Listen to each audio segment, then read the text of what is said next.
স্বপ্ন দেখে ইউরোপ, ভাবনা ইউরোপ। মাড়ির তলে দিয়ে যদি সুযোগ থাকে যাবে, জাহাজের মধ্যে করে যদি ফানির মধ্যে এটার ভিতরে ড্রামের ভিতরে মাছের ড্রামের মধ্যে ঢুকে যদি ইউরোপ যাওয়া যায়, হেতে হেনো যাবে।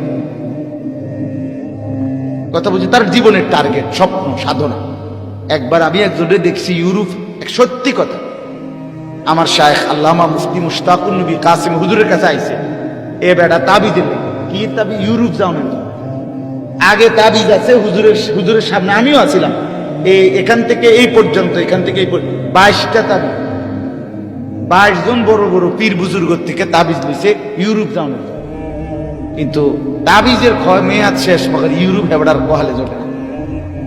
শেষ 23 নম্বর তাবিজের লেগে আইছে আমরা হুজুরের কাছে, আমার শায়েখ আল্লামা মুফতি মুশতাকুর নবী সাহেব। আমিও বসা, হুজুরে আগে বলছে, কয় এটি দিয়ে তো হইছে না, যাইতে আসছেন না? কয় না। কয় তাহলে এটি কাটেন, খুলেন। মানে এই 22টা খুলে লাগবে, এটি যেহেতু মার গেছে, এটি লাগাইয়া রাখতে লাভ কি? কথা বুঝি, মেয়াদ নাই। এগুলি খোলাইছে, খোলাইয়া তার হাতে দিয়া ওই বাড়িতে আমরা যেখানে খানা খাইছি